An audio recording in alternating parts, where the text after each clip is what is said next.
وعلى آله وأصحابه أجمعين أما بعد فأعوذ بالله من الشيطان الرجيم بسم الله الرحمن الرحيم ألا بذكر الله تطمئن القلوب صدق الله العلي العظيم وصدق رسوله النبي الأمين المكين المتين الكريم ونحن على ذلك لمن الشاهدين والشاكرين والحمد لله رب العالمين يا رسول الله انظر حالنا يا حبيب الله اسمع قالنا إننا في بحر مغرق خذ يدي سائلنا أشكالنا غوث اعظم ابن بے سر و ساما مدد قبلہ دی مدد کعبہ ایما مدد بگردہ بلا افتاد کشتی ضعیفان و شکشتارہ تپشتی بحق خواجہ عثمان ہارونی مدد کنیا معین الدین چشتی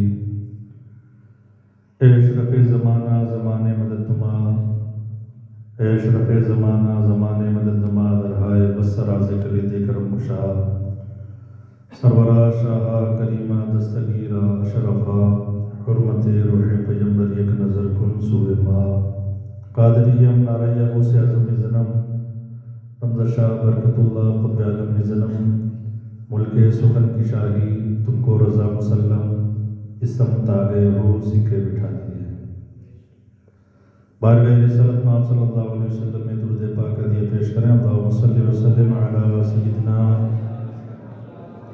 مولانا محمد وعلی آل سیدنا مولانا محمد مبارک وسلم صلو علیہ الصلوۃ والسلام علیک یا رسول اللہ وسلم علیک یا حبیب اللہ صلی اللہ تعالی علیہ وسلم برادران ملت اسلامیہ، آج کی یہ محفل پاک بڑی بابرکت ہے اور ہماری یہ محفل خلیفۃ المسلمین یار غار مصطفیٰ صدیق باوفا حضرت سیدنا ابوبکر صدیق رضی اللہ تعالیٰ عنہ کی بارگاہ میں خراج عقیدت پیش کرنے کے لیے منعقد ہوئی ہے۔ اللہ تعالیٰ ہم سب کی حاضری اپنی بارگاہ میں قبول فرمائے اور ہم سب کو صدیقی فیضان سے مالا مال فرمائے اور سیدنا صدیق اکبر کی صداقت کے صدقے اللہ تعالیٰ ہم سب کا بیڑا پار فرمائے۔ حضرات محترم، آپ نے سیدنا صدیق اکبر رضی اللہ تعالیٰ عنہ کے تعلق سے اپنے ائمہ کرام اور علماء کرام کے زبانی سماعت کیا ہوگا اور ان کی زندگی کے تابندہ نقوش اور ابوبکر صدیق رضی اللہ تعالیٰ عنہ کی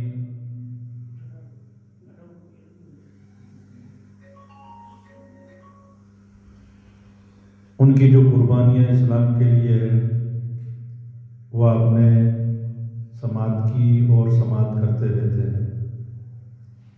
اللہ تعالیٰ ہم سب کو بھی ویسا ہی جذبہ عطا فرمائے جو جذبہ حضرت ابوبکر صدیق رضی اللہ تعالیٰ عنہ کے پاس میں تھا۔ اللہ نے انہیں بے شمار فضائل اور کمالات سے سرفراز فرمایا اور ان کی ایک ذات میں اللہ تعالیٰ نے اتنی ساری خوبیاں اور اتنے کمالات ودیت فرمائے کہ بالاتفاق تمام امت کا اس بات پر اتفاق ہے کہ انبیاء کرام کے بعد اگر کسی انسان کا سب سے زیادہ رتبہ اور فضیلت ہے تو وہ سیدنا صدیق اکبر رضی اللہ افضل البشر بعد الانبیاء بالتحقیق، کہ انبیاء کے بعد انبیاء کرام 1,24,000 کم بیش جو بھی آئے ان کو سائڈ کرنے کے بعد جتنی بھی انسانیت ہے اور بشریت ہے ان سب میں سب سے بڑا رتبہ حضرت ابوبکر صدیق رضی اللہ تعالیٰ عنہ۔ تو آج ہم بہت بڑی بارگاہ میں خراج عقیدت پیش کر رہے ہیں، بہت بڑی بارگاہ میں، اور جن کی قربانیاں اور جن کے احسانات اسلام پر اور بانی اسلام پر اس طرح سے ہیں کہ خود نبی پاک نے فرمایا کہ میں نے سب کے احسان کا بدلہ چکا دیا مگر ابوبکر کا احسان مجھ پر باقی ہے۔ آپ اندازہ لگا سکتے ہیں کہ کتنی بڑی قربانی انہوں نے دی، جس کی بنیاد پر نبی پاک صلی اللہ تعالیٰ علیہ وسلم نے یہ ارشاد فرمایا۔ تو حضرات محترم، شخصیتیں، ہستیاں اور لوگوں کو یہ کمالات کیسے ملتے؟ ان کے بھی دو ہی ہاتھ تھے، آنکھیں دو ہی تھی، پاؤں دو ہی تھے، باڈی ایک ہی تھی، مگر ایک باڈی میں اتنی ساری خوبیاں کیوں کر جمع ہوئی اور کیسے آئی، اور کس بنیاد سے یہ تمام چیزیں آدمی کے اندر پیدا ہو جاتی ہیں، اس کی وجہ کیا ہے؟ اگر آپ غور و فکر کریں گے اور آپ مطالعہ کریں گے، پڑھیں گے، تو یہ بات واضح ہو جائے گی کہ ان تمام چیزوں کا تعلق دل سے ہے۔ اگر دل درست ہو جائے تو اسی صورت میں بندے کو کمالات اور خوبیاں مل جاتی ہیں۔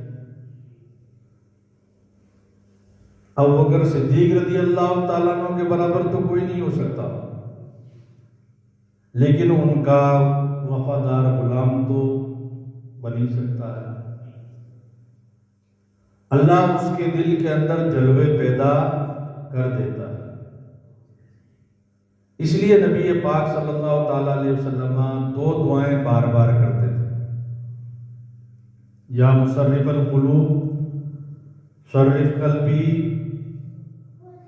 علی طاعتک، و یا مقلب القلوب ثبت قلبی علی دینک۔ حضور یہ دو دعائیں بار بار کرتے تھے، نبی پاک صلی اللہ علیہ وسلم یہ دو دعائیں مانگتے تھے۔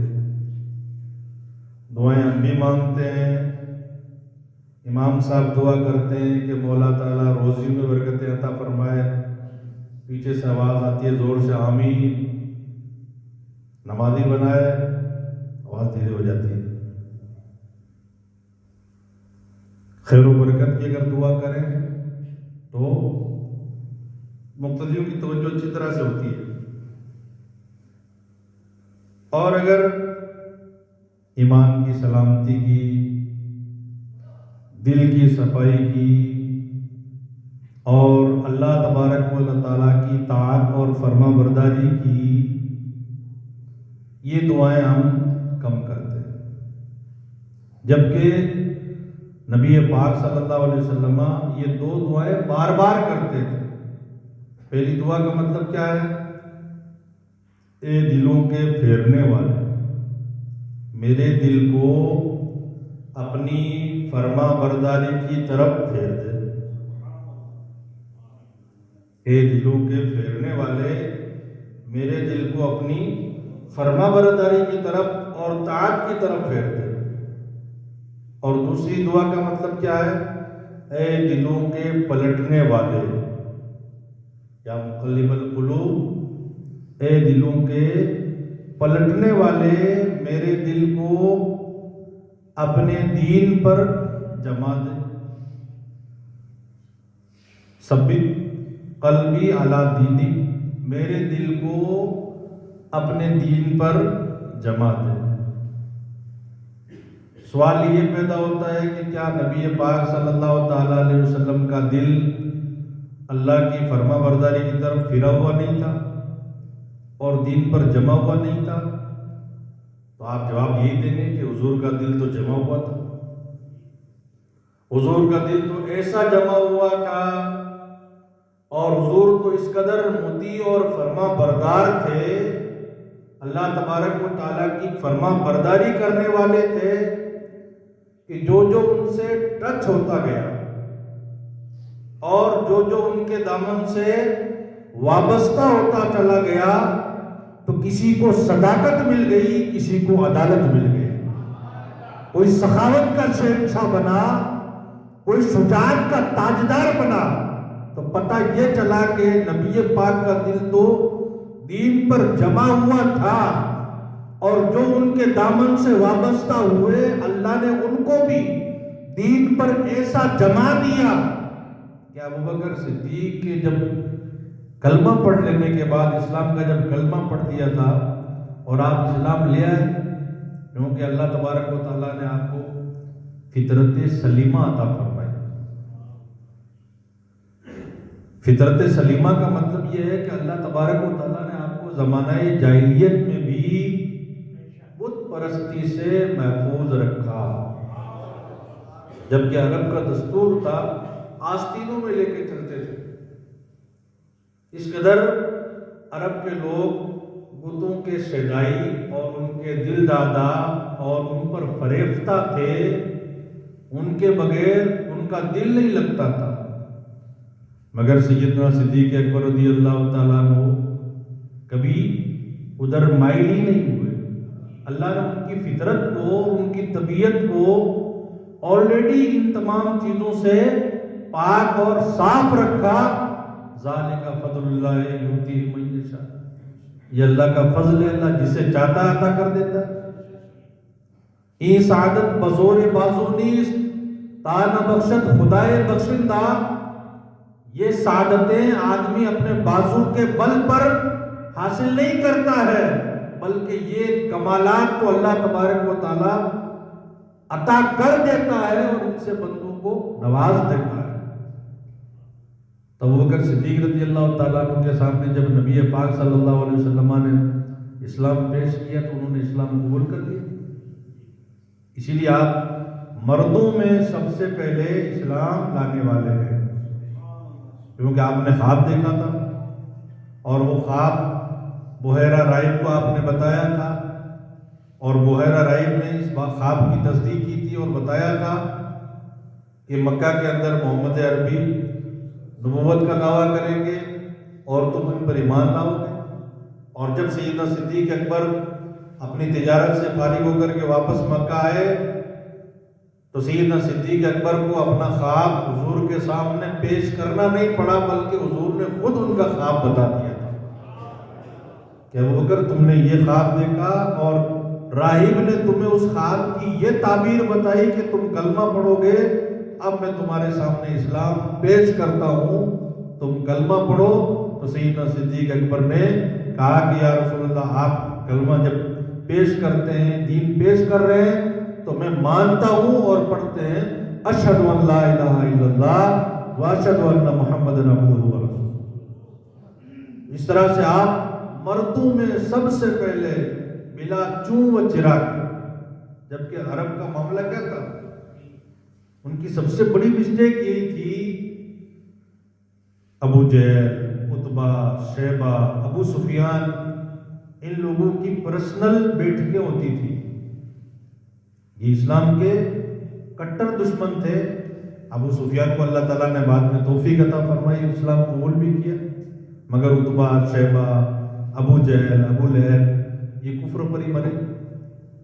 تو یہ جب اپنی نجی مجلسوں میں بیٹھتے اور ان کی بیٹھکیں ہوتی تھی تو یہ کہتے تھے کہ صحیح تو وہی ہے جو محمد عربی کہہ رہے ہیں، دین تو وہی ہے جس کو محمد عربی لے کر کے آئے، دین تو سچا وہی ہے، لیکن اگر ہم کلمہ پڑھ لیں گے اور ہم اگر ایمان لے آئیں گے تو اسی صورت میں ہمارے باپ داداؤں کا کیا ہوگا، جو پرکھوں سے چلا آ رہا ہے اس کا کیا ہوگا، جو ہماری پرمپرائیں ہیں اس کا کیا ہوگا۔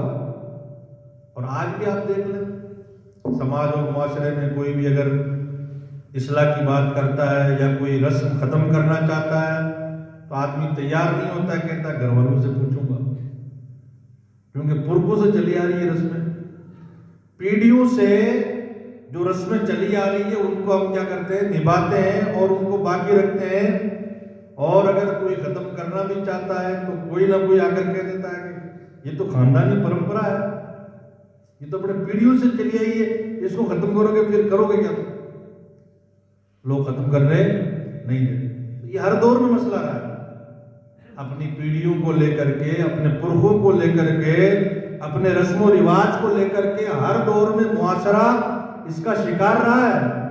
اور سیدنا صدیق اکبر رضی اللہ تعالیٰ عنہ کے سامنے جب رسول اللہ نے دین پیش کیا تو انہوں نے یہ نہیں کہا کہ میں ماں سے پوچھوں گا یا باپ سے پوچھوں گا یا خاندان سے پوچھوں گا، نہیں، فوراً آپ نے کلمہ پڑھ کر کے اسلام قبول کر لیا۔ یہ کس کا نتیجہ تھا؟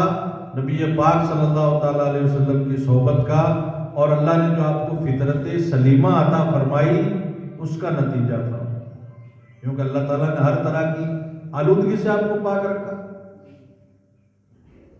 آپ اس چیز کو، ہزار خداؤں کو ماننا آپ اچھا نہیں سمجھتے تھے، آپ کی فطرت بڑی پاکیزہ تھی، اللہ نے ذوق سلیم عطا فرمایا۔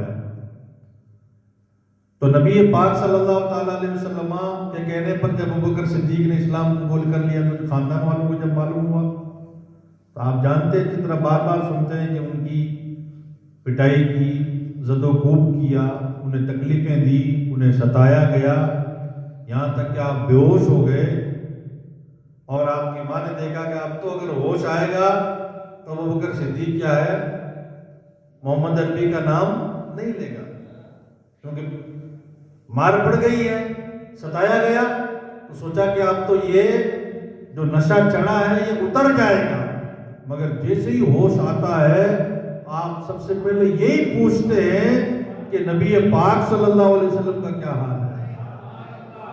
ان کو تو کوئی تکلیف نہیں پہنچی ہے، یہ پل بھر کے مسلمان ہیں، ابھی اسلام قبول کیا، اسلام قبول کرنے کے بعد میں لوگوں نے آپ کو جو ہے تکلیفیں دی، ستایا، ایذائیں دی، اور بے ہوش ہو گئے، اور ہوش آتے ہی پوچھتے ہیں تو نبی پاک کے بارے میں پوچھتے ہیں کہ مجھے میرے تن من کی کوئی فکر نہیں ہے، اگر فکر ہے تو نبی پاک کی فکر ہے۔ اور آپ یہ ثابت کرنا چاہتے ہیں کہ میں جو نشہ مجھے نبی پاک نے نظروں سے پلایا ہے، آنکھوں سے جو اسلام کا نشہ نبی نے مجھے پلا دیا ہے، یہ نشہ اترنے والا نہیں ہے، دنیا کی کوئی طاقت اس نشے کو اتار نہیں سکتی ہے۔ تو سیدنا صدیق اکبر رضی اللہ تعالیٰ عنہ کے اندر پل بھر میں اس طرح کا جذبہ پیدا ہو گیا، اور ہم تو الحمدللہ خاندانی مسلمان ہیں، ہم مسلمان، ہمارے والد مسلمان، ہمارے دادا مسلمان، ہمارے پردادا مسلمان، اوپر تک چلے جائیں، نسل در نسل اور پیڑھی در پیڑھی ہم مسلمان ہیں، مگر ہمارا ایمان کتنا کمزور ہے اور ان کا تھوڑے وقت کا ایمان کتنا مضبوط تھا۔ اسی لیے تو کہا کہ سیدنا صدیق اکبر رضی اللہ تعالیٰ عنہ کا رتبہ انبیاء کرام کے بعد سب سے بڑا ہے۔ تو یہ نبی پاک صلی اللہ تعالیٰ علیہ وسلم سے جو ٹچ ہو گئے، ان کے اندر اس طرح کی کیفیت پیدا ہو گئی، اور دین پر مر مٹنے کا جذبہ پیدا ہو گیا، طاعت کا جذبہ، فرما برداری کا جذبہ، دین پر جمنے کا ایسا جذبہ پیدا ہو گیا، تو حضور کا عالم کیا رہا ہوگا۔ لیکن پھر بھی حضور یہ دعا کرتے تھے، کیوں کرتے تھے حضور دعا اس لیے کرتے تھے تاکہ امت کو دعا کرنے کا سلیقہ آ جائے، کیونکہ حضور نے جو کام کی وہ تعلیم امت کے لیے کی۔ حضور نے کھانا کھایا تاکہ امت کو کھانا کھانا آ جائے، حضور نے شادیاں کی تاکہ امت کو شادیاں کرنے کا طریقہ آ جائے، حضور نے زندگی تجارت کی تاکہ امت کو تجارت کرنے کے اسلوب مل جائے، حضور نے جو ہے حج کیا تاکہ لوگوں کو حج کرنے کا سلیقہ مل جائے۔ حضور کی پوری زندگی تعلیم امت کے لیے ہے کہ امت اگر مانگے، چاہے مسجد میں مانگے، چاہے محراب میں مانگے، چاہے کعبہ پہنچ کر کے مانگے، بار بار مانگے، مگر مانگے یہ کہ مولا اگر تو عطا کرے تو قلب سلیم عطا کر، دین پر ثابت قدمی عطا فرما اور تیری فرما برداری کا جذبہ عطا فرما۔ اور یہ دعائیں حضور نے کیوں کی؟ یہ دعائیں اس لیے کی کہ نبی پاک فرماتے ہیں بے شک دل رحمان کی 2 انگلیوں کے بیچ میں ہے۔ ترمذی شریف کی حدیث پاک میں ہے کہ دل کہاں پر ہے؟ رحمان کی 2 انگلیوں کے بیچ میں۔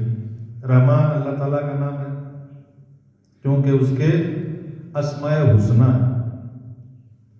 اللہ تعالیٰ کے کیا ہے؟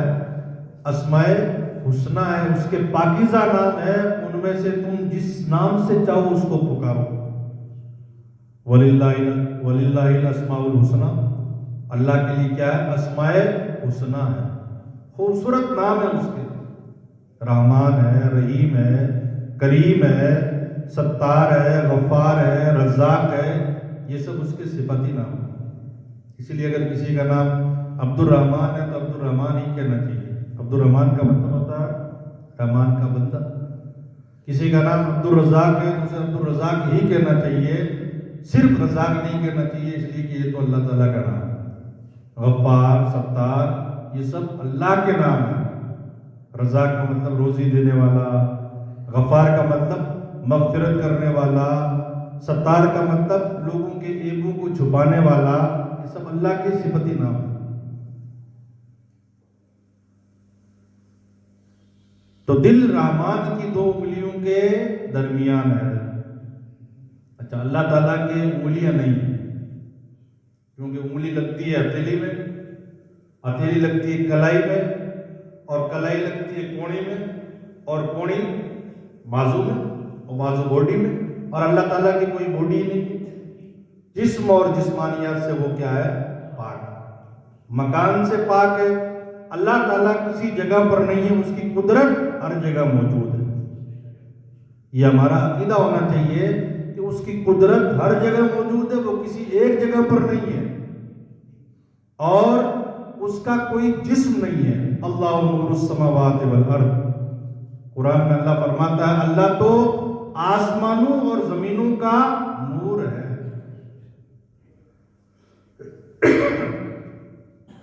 یہاں پر جو کہا گیا کہ دل رحمان کی 2 انگلیوں کے درمیان میں ہے، وہ بطور تمثیل کے ہے کہ جس طرح سے کوئی چیز 2 انگلیوں کے درمیان میں اگر ہے تو درمیان میں رہنے والی چیز کنٹرول میں رہے گی، قبضے میں رہے گی۔ تو یہاں قبضہ ہی مراد ہے کہ دل اللہ تعالیٰ کے قبضے میں ہے۔ ہمارا دل کس کے قبضے میں ہے؟ اللہ کے قبضے میں اور اس کے کنٹرول میں ہے۔ اور دوسری بات یہ ہے کہ اگر کوئی چیز آپ کی 2 انگلیوں کے درمیان میں ہے اور آپ 2 انگلیوں کو اگر گھماتے ہیں تو وہ چیز کیا ہو جائے گی؟ سوئنگ ہو جائے گی، گھومے گی بہت زیادہ، الٹ پلٹ ہو جائے گی۔ اور دل کو دل کہتے ہی اس لیے کہ یہ الٹتا پلٹتا رہتا ہے۔ آپ نہیں دیکھتے کہ خیالات آتے رہتے ہیں، ارادے آدمی کے بنتے رہتے ہیں، دل میں بہت کچھ چیزیں آتی رہتی ہے اور اس کے بعد میں پھر کیا ہے؟ جاتی رہتی ہے، پلان بنتے رہتے ہیں۔ اور پوری باڈی کو بھی یہ دل ہی چلاتا ہے، پوری باڈی کو بھی کیا ہے؟ یہ دل ہی چلاتا ہے۔ اسی لیے نبی پاک صلی اللہ تعالیٰ علیہ وسلم نے ایک حدیث میں ارشاد فرمایا کہ خبردار، انسان کے جسم میں گوشت کا ایک ٹکڑا ہے، اگر وہ صحیح ہے تو پوری باڈی صحیح ہے، اور اگر وہ خراب ہے تو پوری باڈی کیا ہے؟ خراب ہے۔ نبی نے فرمایا الا وہی القلب، خبردار وہ دل ہے۔ وہ کیا ہے؟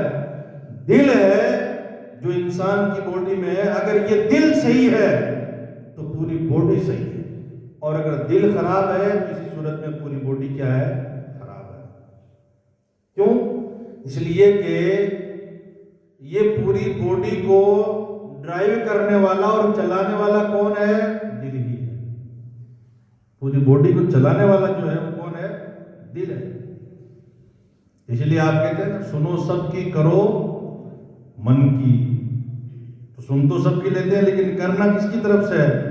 من کی طرف سے۔ یہ تو اس کا مطلب یہ ہے کہ چلانے والا یہی ہے، اس لیے آدمی وہی دیکھتا ہے تو دل چاہتا ہے. آنکھ کا کام تو خالی دیکھنا ہے، مگر کیا دیکھے گی یہ فیصلہ دل کرتا ہے. ہاتھ کا کام پکڑنا ہے یا چلانا ہے، لیکن کدھر چلے گا، کیا پکڑے گا، یہ فیصلہ دل کرتا ہے. کسی کو تھپڑ مار دیا، پوچھا کیوں مار دیا، تو کہتا ہے میرے من میں آ گئی تھی. کیا کہتا ہے؟ میرے من میں آ گئی تھی. تو مطلب یہ ہے کہ چلانے والا کیا ہے؟ ہاتھ کو چلانے والا دل ہی ہے. قدم اٹھے گا جدھر بھی اٹھے گا ادھر ہی اٹھے گا جہاں دل چاہے گا. تو قدم کا کام تو خالی چلنا ہے، باقی اسے چلانے والا دل ہے. دل جہاں چاہے گا وہاں لے جائے گا. آپ کا دل کیا آپ یہاں آ گئے، جس کا دل نہیں کیا وہ نہیں ہے. تو آپ کا دل آپ کو لے کر کے آیا، قدموں کو ادھر چلایا. آدمی بولتا وہی ہے جو دل چاہتا ہے. تو مطلب یہ کہ پوری باڈی پر کنٹرول کس کا ہے؟ دل کا ہے. اگر دل صحیح ہے تو پوری باڈی صحیح ہے. اس لیے نبی پاک نے فرمایا اچھا دل کا دونوں اعتبار سے صحیح ہونا ضروری ہو، جسمانی اعتبار سے بھی اور روحانی اعتبار سے بھی. اگر جسمانی اعتبار سے یہ صحیح نہیں ہے تو اسی صورت میں بیماریاں بن جاتی ہے، اٹیک آ جاتا ہے، بلوک ہو جاتا ہے، یا اور کوئی دوسری مسٹیک ہو جاتی ہے. اس کی دھڑکن برابر ہونی چاہیے، نہیں تو مسٹیک ہو جائے گی. اور اس کے وال وغیرہ اور اس کی نسیں وغیرہ یہ سب صحیح ہونی چاہیے، نہیں تو مسٹیک ہو جائے گی. اس حساب سے بھی. اور یہ جب خراب ہو جائے تو اسی صورت میں آپ اٹیک آنے کے بعد میں خدا نہ کرے کیوں آئے کسی کو اٹیک، مگر اب چونکہ بیماریاں اس طرح سے آ رہی ہیں، ہو رہی ہیں، مرض کا سبب، یہ موت کا سبب بن رہی ہیں، اور لوگ جا رہے ہیں ان حادثات کے شکار ہو کر کے. جس کو اٹیک آیا اس کی آنکھ اگر ڈاکٹر سے آپ چیک کروائیں گے تو ڈاکٹر کہے گا آنکھ تو بالکل 100% صحیح ہے. اسے کہیں گے ہاتھ چیک کرو، ہاتھ میں تو کوئی مسٹیک نہیں، تو وہ کہے گا نہیں ہاتھ تو بالکل صحیح ہے. پوری باڈی صحیح ہے. کڈنی تو کہے گا کڈنی بھی صحیح ہے، گردے بھی صحیح ہے، سب صحیح ہے. مسٹیک کہاں ہوئی تو کہے گا دل میں مسٹیک. تو پتہ چلا کہ ایک دل میں مسٹیک ہونے کی وجہ سے پوری باڈی بیکار ہو گئی، آدمی مر گیا. ہاتھ صحیح ہے، پاؤں صحیح ہے، آنکھیں صحیح ہے، منہ صحیح ہے، چہرہ صحیح ہے، کان صحیح ہے، سب صحیح ہے، نہ کوئی پردہ پھٹا، کچھ نہیں ہوا، مگر یہ دل بیمار ہوا پوری باڈی کو لے گیا جسمانی اعتبار سے. اور اسی طرح سے روحانی اعتبار سے بھی اس کا صحیح ہونا ضروری ہے. اگر روحانی اعتبار سے یہ صحیح نہیں ہے تو اسی صورت میں بھی باڈی کو بیکار کر دیتا ہے. اکبر بادشاہ کا دل جسمانی اعتبار سے صحیح تھا لیکن روحانی اعتبار سے صحیح نہیں تھا. تو بادشاہ ہوتے ہوئے بھی اس کے وجود کو اس نے مٹا دیا اور فنا کر دیا، ختم کر دیا اس کو. اور یہی دل اگر ابوبکر صدیق کا ہوتا ہے تو اسی صورت میں ابوبکر صدیق 1450 سال کے بعد بھی آج ہمارے دلوں پر راج کر رہے ہیں اور قیامت تک کرتے رہیں گے. کس بنیاد پر؟ اس لیے کہ ابوبکر صدیق کا دل روحانی اعتبار سے مضبوط تھا. قاضی حمید الدین ناگوری کا دل روحانی اعتبار سے مضبوط تھا. تو آج بھی ان کی حکومت ہمارے دلوں پر ہے اور قیامت تک ان کی یادیں باقی رہیں گی. تو پتہ یہ چلا کہ اگر دل صحیح ہے تو پوری باڈی کمال کی بن جاتی ہے. پوری باڈی کیا بن جاتی ہے؟ کمال کی بن جاتی ہے. ہاتھ میں بھی کمال آ جاتا ہے، آنکھوں میں بھی کمال آ جاتا ہے، پوری باڈی میں کمال آتا ہے. اگر صحیح دل والا لوگوں کے درمیان ہوتا ہے تو لوگ اس سے فیض حاصل کرتے ہیں اور ان کی نسبت کو چومتے ہیں. اور جب وہ صحیح دل والا اگر مزار میں چلا جاتا ہے تو لوگ جا کر چادریں چوما کرتے ہیں. اس کی وجہ سے دل ہی کی وجہ سے. دل اگر صحیح ہے تو اسی صورت میں خواجہ کی قبر کبھی گمنام نہیں ہوتی ہے، غوث پاک کبھی گمنام نہیں ہوتے. سب کو پتا رہے گا کہ غوث پاک بغداد میں ہے، خواجہ اجمیر میں ہے، صوفی صاحب ناگور میں ہے، قاضی صاحب دلی میں ہے، اس لیے کہ ان کا دل صحیح تھا تو پوری باڈی کو دل صحیح بنا کر کے چلا گیا، اور لوگ جاتے ہیں تو جا کر کے بازار کی چادر چما کرتے ہیں۔ تو یہ دل کا کمال ہے، اس لیے اس دل کا صحیح ہونا کیا ہے؟ ضروری ہے۔ آج ہمارے دل بیمار ہے، آج ہمارے دل کیا ہے؟ بیمار ہو گئے۔ اس دل کا ہمیں علاج کرنا ہے، روحانی اعتبار سے بھی اور جسمانی اعتبار سے بھی اس کو صحیح رکھنا چاہیے۔ اور اس دل کا علاج ہوگا کیا؟ کریں گے کیسے علاج اس کا؟ تو اللہ تعالیٰ فرماتا ہے الا بذکر اللہ تطمئن القلوب۔ نبی پاک صلی اللہ تعالیٰ علیہ وسلم نے دل کی ایک مثال بیان فرمائی، میں آپ کو بتاؤں۔ حضور فرماتے ہیں کہ مثل القلب کریشۃ بارض فلات یقلبها الرياح ظاہر البطن۔ دل کی مثال چٹیل میدان میں پرندے کے پر کی طرح ہے۔ چٹیل میدان میں پرندے کا پر، پرندہ بولے تو یہ اپنے کبوتر، چڑیکلی، اور ان کا جو پنکھڑا ہوتا ہے، پنکھ بہت ہلکا ہوتا ہے، پرندے کا پر بہت ہلکا ہوتا ہے، اور وہ پر کہاں پر؟ چٹیل میدان میں، بالکل صفا چٹ، آپ کے کرکٹ کا گراؤنڈ، کھیل کا میدان جس میں کوئی اونچ نیچ نہیں، کوئی جھاڑ نہیں، کوئی درخت نہیں، بالکل صفا چٹ ہے، اس میں پرندے کا پر، یہ حضور نے مثال بیان فرمائی۔ اب اس کے بعد میں اس کے اوپر ہوائیں چلے، پرندے کے پر کے اوپر کیا چلے؟ ہوا چلے، تو حضور فرماتے ہیں یقلبها ظاہر البطن، وہ ہوا اس پر کو الٹ پلٹ کرے گی، یعنی یہ پر ادھر سے اگر ہوا چلے گی تو اس کنارے تک یوں لوٹ پوٹ کرتا ہوا جائے گا، اور اگر ادھر